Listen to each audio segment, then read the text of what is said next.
که چېرې ته د رښتیاو دپاره ولاړې نو د ونې غوندې یوازې ودرېدو ته تیار اوسه، او که چېرې ته په ځمکه راوغورځېږې نو د زړې غوندې وغورځېږه چې یو ځل د بیا جنګېدو دپاره وټوکېږې.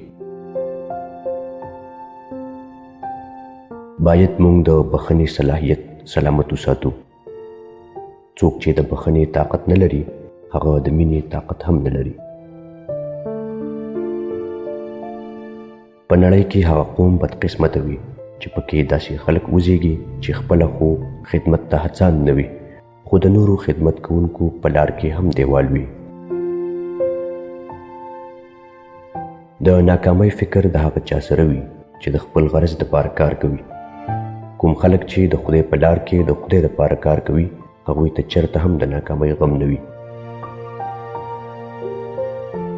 زما عقیده ده چې یو قام هله پرمختګ کولی شي کله چې د هغوی زنانه د نارینو سره اوږه په اوږه د ګاډي د پیو غوندې کار پیل کړي. زموږ جنګ د صبر دی. موږ به صبر کوو او ځان به په خدای سپارو. خودغرضي به له زیلې وباسو، ځکه چې زموږ د بربادۍ بنسټ هم دا دی. کوم قامونه چې خبرې کمې او عمل زیات کوي هم هغوی خپل مرام مومي.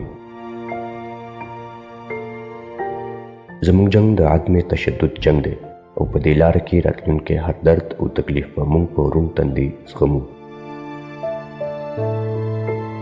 رښتونی خدای خدمتګار اسمبلی ته صرف د خدای د مخلوق د خدمت تر جذبې لاندې ځي. زموږ فرض د ظلم ختمول او د مظلوم ګواښ کول دي. موږ به د هر هغه قام او ملک پر ضد یو کوم چې د خدای په مخلوق ظلم کوي. څوک ظالم زموږ په مذهب او زموږ ورور ولې نه وي؟